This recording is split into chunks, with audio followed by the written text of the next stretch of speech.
We are going to use another form of precision drafting to make a square of unit size 8. We previously used absolute coordinates to make our square starting from 0, 0. Now we are going to make our square somewhere out in space where we don't know exactly where we are.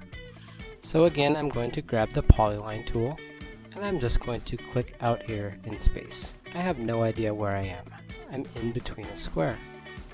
So we are going to use relative coordinates to tell Rhino basically that the point that we are at currently is going to be used as a 0, 0.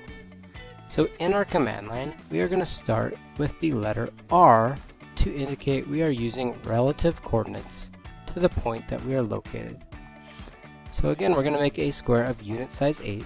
So relative to where we are, R, we are going to go 0 units in the X, comma, 8 units in the Y.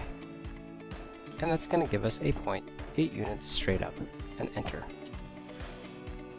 Now we are still out in space, we don't know where we are, so we are going to put R back in the command line to indicate relative coordinates, and now this point is going to be considered our 0, 0 point. So from that point we are going to be going 8 units in the X and 0 units in the Y, because we are not changing our Y value, and enter. And we have plotted our third point of our square.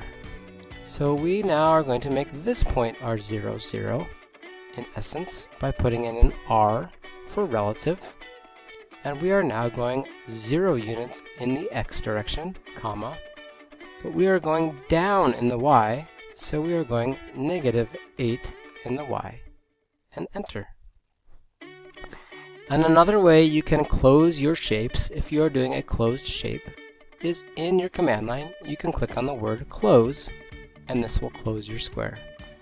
And we now have a square of unit length 8 using relative coordinates.